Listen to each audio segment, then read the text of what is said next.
जय गुरुदेव एवरीवन। गुरुर्ब्रह्मा गुरुर्विष्णु गुरुर्देवो महेश्वर गुरुर्साक्षात् परब्रह्मा तस्मै श्री गुरुवे नमः। तस्मै श्री गुरुवे नमः। तस्मै श्री गुरुवे नमः। इस श्लोक का अर्थ है, गुरु ही ब्रह्मा है, गुरु ही विष्णु है और गुरु ही भगवान शंकर है। गुरु ही साक्षात परब्रह्म है। ऐसे गुरु को मैं शत शत प्रणाम करता हूँ। जय श्री राम बच्चों।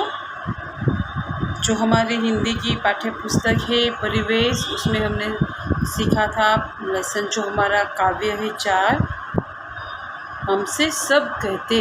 तो यहाँ बच्चे हमें कह रहे हैं कि हमें सब ऐसा कहते हैं, ऐसा मत करो, वैसा मत करो। क्या सूर्य को कहते हैं आप कि यहाँ धूप मत फैलाओ? क्या चाँद को कहते हैं कि यहाँ चांदनी मत फैलाओ? नहीं तो कोई बादल से कहता है कि यहाँ मत बरसो। तो ये सब हमें क्यों कहते हैं भाई? हम बच्चों सबकी सुनते हैं तो हमें ये कहते हैं ना। तो ये जो लेसन जो ये काव्य है हमने पढ़ा था ना, हमने समझा था, तो आज हम करेंगे उसकी एक्सरसाइज, उसका अभ्यास है वो आज हम यहाँ से सीखेंगे। अभ्यास में सबसे पहले हम सीखेंगे नए शब्द।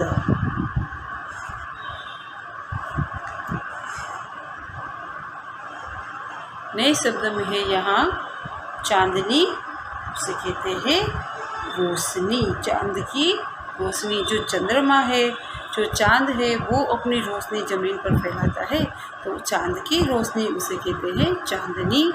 जलधार, पानी की धारा, जो सूर्य जब बरसात आती है तो आकाश में से जो पानी बरसता है तो वो है जलधारा। घर भर में, पूरे घर में, खबरदार, सावधान, जो कहते हैं कि सावधान, घर के अंदर मत आना, ऐसे कहते हैं ना बच्चों को। तो यहाँ ऐसा कहते हैं। ये है, उसके बाद है श्रुतलेख के शब्द। उसमें सूर्य, भैया, चांद, अम्मा, चांदनी, खिलौने, खबरदार, डांट, जलधार और फैलाओ। ये जो सब है वो है डिक्टेशन वर्ड्स, श्रुतलेख के शब्द है, हमें अच्छी तरह से याद करने हैं। इसके बाद हम जाएंगे, नीचे दिए प्रश्नों के उत्तर दीजिए। उसमें हमें करना है कि ये जो प्रश्न है उसके उत्तर हमें मौखिक रूप से देने हैं। इसमें है सूर्य क्या देता है? तो सूर्य हमें रोशनी देता है। चांद हमें क्या देता है? चांद हमें चांदनी देता है। उसके बाद बादल क्या बरसाते हैं? बादल आकाश में से जलधार यानी कि पानी बरसाते हैं। कविता याद कीजिए और गाइए। ये बच्चों आपको अपने आप करना है। इसके बाद हम जाएंगे यहाँ लिखित प्रश्न के उत्तर पर। अम्मा क्या कहती है? जब बच्चे सब कहते हैं ना कि सब हमें कुछ न कुछ कहते हैं, तो यहाँ है अम्मा क्या कहती है भाई? अम्मा बच्चे को कहती है, अम्मा पूरे घर में खिलौने फैलाने के लिए मना करती है। अम्मा क्या करती है? बच्चों को कहती है, अरे भाई यहाँ मत खेलो, वहाँ मत खेलो, और जो भी आप खेलते हैं, जहाँ भी आप खेलते हैं, वहाँ से खिलौने उठा लो, यहाँ वहाँ खिलौने मत फैलाओ, ऐसा मम्मा कहती है। हमसे भैया क्या कहते हैं?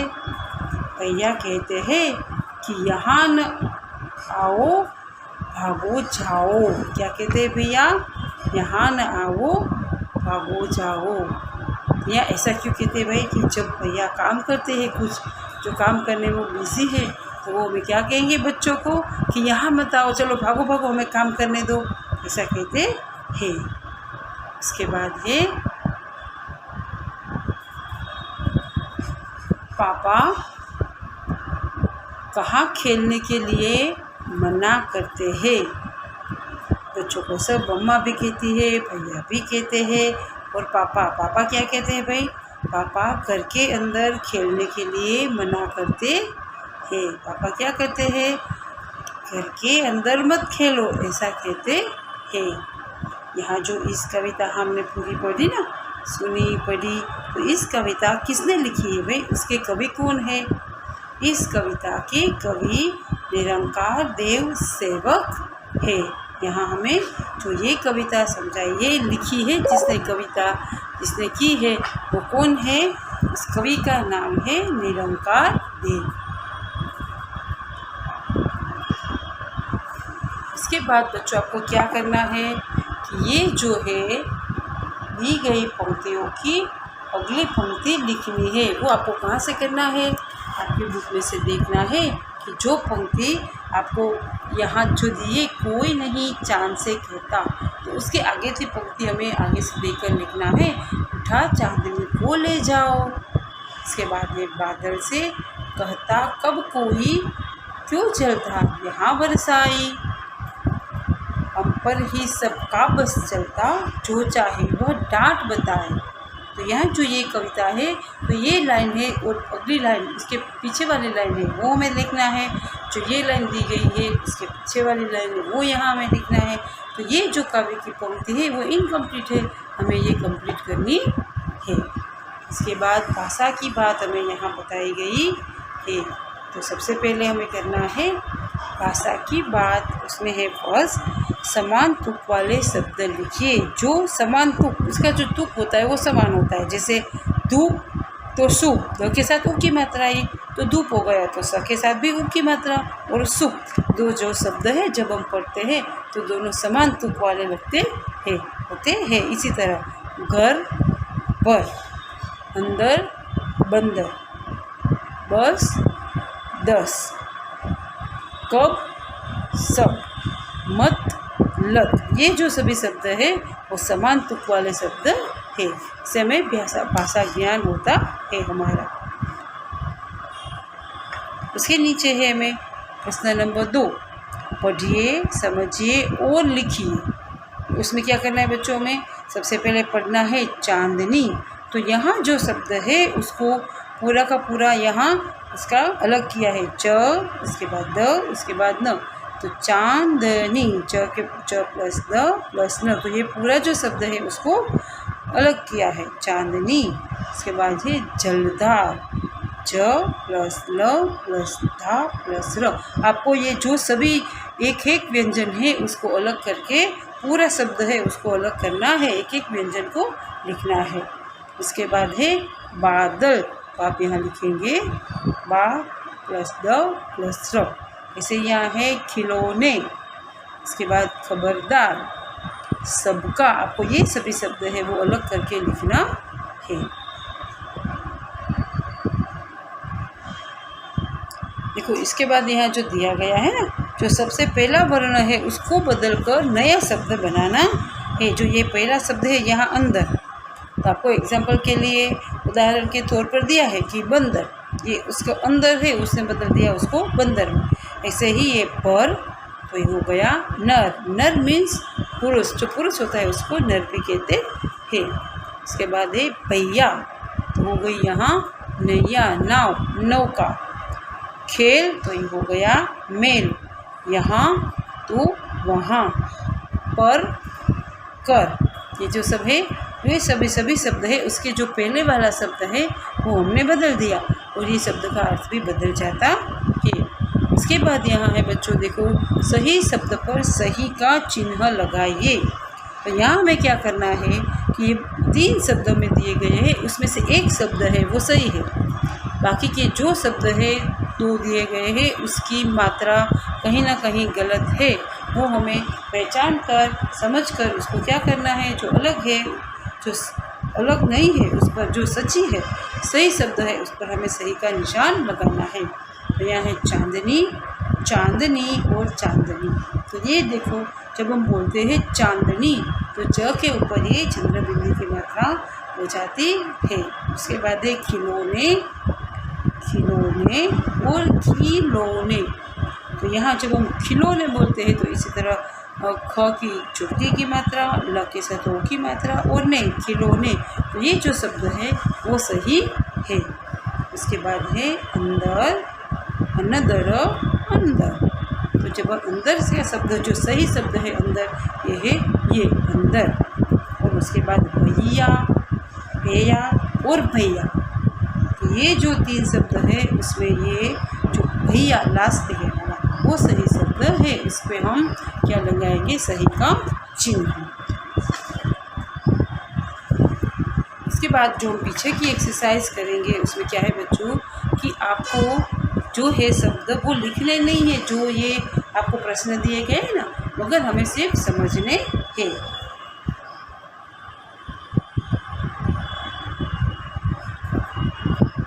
ये जो प्रश्न है वो आपको कहीं लिखने नहीं है, सिर्फ आपको समझने हैं। डांट कब और क्यों जरूरी हो जाता है। जब हमें डांट पड़ती है, जब कोई हमें डांटता है तो डांटना कब और क्यों जरूरी हो जाता है।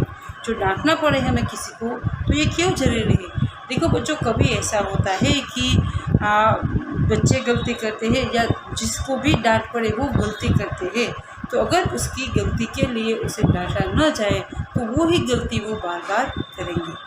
इसके लिए और जो बच्चे करते हैं, जो बड़ों भी करते हैं, बच्चे भी करते हैं कि जो उसे नहीं करना चाहिए, अगर ये काम वो लोग करते हैं तो जो लोग ये काम करते हैं कि जिस काम उसके नहीं करना, जो काम वो कर रहे हैं वो उसके लिए अच्छा नहीं है, तब हमें डांट भी पड़ती है और हमें दूसरों को डांटना भी पड़ता है। आपके विचार से ये क्या कारण है कि जिनकी वजह से बड़े छोटे को किसी चीज़ के लिए मना करते हैं। हमने बोला ना कि जो चीज़ बच्चों के लिए सही नहीं है वो अगर वो लोग करेंगे, ऐसे काम वो लोग करेंगे कि जिसके लिए उसके जीवन में उसको कुछ परेशानी आ जाए, ऐसा काम जब करते हैं तब बड़े होते हैं वो हमें कहते हैं कि ये चीज़ आपको नहीं करना है, इसके लिए मना करते हैं। ये हमें अपने आप समझना है, सोचना है, हमें कहीं लिखना नहीं है। इसके बाद सोच समझ की बात। घर में और विद्यालय में आपको किन किन कामों को करने के लिए कहा जाता है और किन कामों को करने के लिए मना किया जाता है, कक्षा में चर्चा कीजिए। यहाँ है बहुत सारे ऐसे काम होते हैं जो हम घर से करते भी हैं और बहुत सारे ऐसे काम हैं जो करने के लिए हमें मना करते हैं। तो ऐसे जो काम है वो आपको समझना है, सोचना है, याद करना है और हमें इसके बारे में आपको चर्चा करनी है। बहुत सारे ऐसे काम हैं कि हमें घर की सभी चीज़ें हैं उसकी जगह पर रखनी चाहिए और इधर उधर फैलानी नहीं है। हमारे खिलौने हैं, हमारे पुस्तकें हैं, वो सब हमें इधर उधर फैलाने नहीं है, उसको फाड़ना नहीं है, उसको अच्छी तरह से लिखना है। जो हमारा गृह कार्य है वो हमें टाइम टू टाइम उसके टाइम पर ही कर लेना है। ऐसे जो काम है वो हमें करने के लिए कहा जाता है। वो जो काम ऐसे है कि जो हमारे लिए हानि पहुंचाते हैं तो वो काम हमें करने के लिए मना किया जाता है। इसी के बाद है कुछ करने की बात। यहाँ जो आपको चित्र दिखाई देता है ना, वो चित्र को आपको ध्यान से करना है, देखना है और बाद में हमें समझना है कि हमें ये जो हमने जो काम किया है, जो सभी काम है, उसके लिए हमें डांट पड़ सकती है ना। तो ऐसे हमने कौन से काम किए, देखो हम चित्र में देख सकते कि सभी काम ऐसे ही है। जब अगर हमने जूते चुराहे ठीक जगह पर नहीं रखे तो हमें डांट पड़ सकती है। अगर हमने अपने कपड़े, अपने पुस्तकें करके इधर उधर बिखेर दिए घर में तो हमें डांट पड़ सकती है। यहाँ देखो हमने बिस्तर पूरा का पूरा गंदा कर दिया है बच्चे ने, तो उसके लिए उसको डांट पड़ सकती है। तो जो उसकी अलमारी है उसमें से कपड़े सभी निकाल कर पूरे घर में फैला दिए हैं तो इसके लिए भी उसको डांट पड़ सकती है। तो ये जो काम हम देखते हैं बच्चे ने किए हैं वो गलत है, तो ये सभी काम के लिए हमें डांट पड़ सकती है। तो ये जो पूरा लेसन हमें समझाया गया है काव्य के माध्यम से कि जब हम छोटे हैं और या हम बड़े हैं तो जो काम हमें नहीं करना है उसके लिए हमें मना किया जाता है।